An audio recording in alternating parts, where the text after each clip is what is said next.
Galaxy Z Fold 4ตัวจริงอยู่ในมืออุ้มแล้วสีเบจกล้องหลังแล้วก็จอหน้าคือ3สิ่งนะคะที่ทำให้อุ้มเนี่ยต้องเปลี่ยนอย่างแน่นอนแต่ไม่น่าสนใจอีกวันนี้อุ้มพาไปดูกันเลย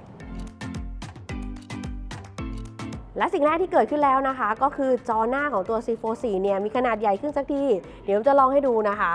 คือขนาดของมันเนี่ยจะอยู่ที่ 6.2 นิ้วเหมือนเดิมแต่ว่านี่สังเกตดูว่าตรงบริเวณข้างๆนะคะตรงนี้จะกลายเป็นพื้นที่ของหน้าจอหมดเลยซึ่งมันสวยมากๆค่ะตัวหน้าจอตัวนี้นะคะเวลาที่เราพิมพ์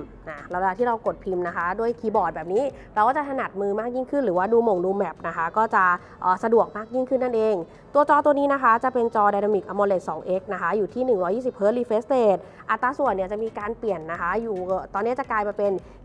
23.1:9 แล้วเพราะฉะนั้นเนี่ยไม่ว่าเวลาที่คุณดูซีรีส์นะหรือเวลาที่คุณเล่นเกมนะคะก็จะสะดวกแล้วก็มันมากยิ่งขึ้นพอเปิดเข้ามาด้านในนะคะก็จะเจอกับจอ Foldable Dynamic AMOLED 2X ค่ะขนาดอยู่ที่ 7.6 นิ้วมันจะกว้างขึ้นนะถ้าดูแบบนี้อาจจะไม่เห็นแต่ว่าถ้าสังเกตเทียบกับตัว Z Fold 3นะคะจะเห็นได้ชัดเจนเลยแล้วก็ตัวนี้มันจะมาพร้อมกับตัวที่เป็น Under Display Camera นะคะที่พิกเซลละเอียดมากยิ่งขึ้นเราก็เลยรู้สึกว่ามันเนียนตามากยิ่งขึ้นเวลาที่เราเล่นเกมนะคะหรือว่าเปิดแอปพลิเคชันต่างๆตัวจอเนี่ยจะอัปเกรดนะคะเป็น Ultra Thin Glass 2.0 และทำให้มีความแข็งแรงมากยิ่งขึ้นแล้วก็ refresh rate นะคะจะกลายเป็น1-120 Hz ค่ะก็จะช่วยเรื่องของแบตได้ว่าพอสมควรเลยทีเดียวรอยพับตรงกลางนะคะเหมือนจะจางลงไปนิดนึงนะเดี๋ยวค่อยไปเทียบกันอีกทีว่าจางลงขนาดไหนนะคะแต่ว่าก็ถามเขาว่าทำไมถึงยังต้องมีรอยพับอยู่ค่ะเขาบอกว่าเขาเลือกนะความแข็งแรงของหน้าจอนะคะรวมทั้งยังสามารถที่จะกันน้ำ IPX8 ได้อยู่ค่ะก็โอเคก็ตามนั้นนะคะ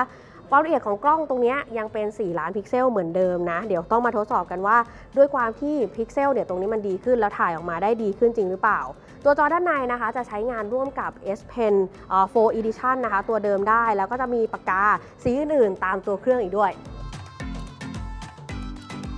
แต่ถ้าถามอุ้มนะคะว่าอะไรคือจุดสังเกตนะที่ทำให้รู้ว่านี่คือ Galaxy Z Fold 4ค่ะก็เป็นเรื่องของความเหลี่ยมของตัวเครื่องนั่นเองแล้วก็สีนั่นเองนะคะอย่างนี้เนี่ยเป็นสีเบจนะเป็นสีที่อุ้มชอบมากๆนะคะแล้วก็รอคอยเหลือเกินว่าจะมีสีสวยๆแบบนี้กับ Z Fold Series นะคะก็อันนี้ทำได้ดีเลยทีเดียวนะ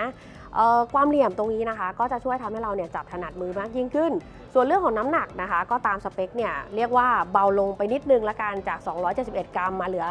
263 กรัมนะคะพอมาใช้งานจริงๆหรออาจจะไม่รู้สึกในครั้งแรกที่ถือนะคะแต่ว่าสิรู้สึกว่ามันถือถนัดมือมากยิ่งขึ้นนั่นเอง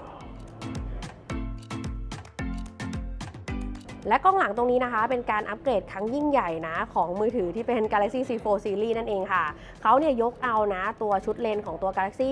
S22 นะคะมาใส่ไว้ในตัว Z Fold 4 อย่างนี้เลยก็คือจะประกอบไปด้วยนะคะเลนส์หลักความละเอียด50ล้านพิกเซลค่ะมีเลนส์อัลตร้าไวด์12ล้านพิกเซลแล้วก็จะมีเลนส์เทเลนะคะ10ล้านพิกเซลตัวนี้เนี่ยเป็นสเปซซูมนะคะสามารถซูมได้สูงสุดที่30เท่าแล้วก็ซูมแบบออปติคอลซูมนะคะได้ที่3เท่าอีกด้วยเวลาที่เรากางจอนะคะแล้วก็ทำการซูมนะคะมันจะมีซูมแมปเนี่ยขึ้นมาที่ข้างๆอันนี้เนี่ยอุ้มลองใช้งานจริงแล้วถือว่าเวิร์กมากๆแล้วก็เป็นครั้งแรกเลยที่มีแบบนี้และอย่างหนึ่งนะคะที่ทำให้ตัว Z Fold 4 ปีนี้ดูแอดวานซ์มากยิ่งขึ้นค่ะเป็นเรื่องของ Task Bar นั่นเองไม่ว่าคุณจะเข้าแอปไหนก็ตามเช่นอุ้มเข้าโคมนะคะมันจะมี Task Bar ขึ้นมาตรงนี้ค่ะเราสามารถที่จะลากนะเพื่อเปิด Multi Window แบบนี้ได้ง่ายๆเลยแล้วก็ยังสามารถเปิดได้สูงสุดนะคะที่3แอปนั่นเองแปลว่าคุณจะสะดวกมากยิ่งขึ้นแล้วก็การทำงานของคุณเนี่ยจะรู้สึกว่าแอดวานซ์มากยิ่งขึ้นนะคะเดี๋ยวอุ้มจะมาสอนใช้อีกทีในอีกคลิปหนึ่งแล้วกันเนาะ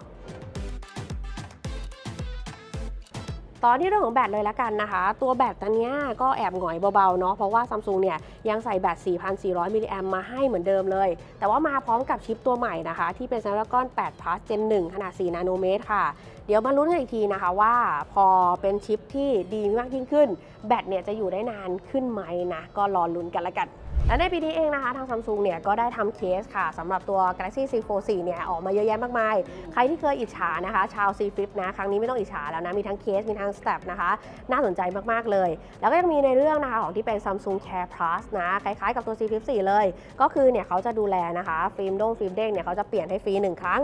รวมทั้งนะคะก็ยังมีเรื่องของประกันนะจอแตก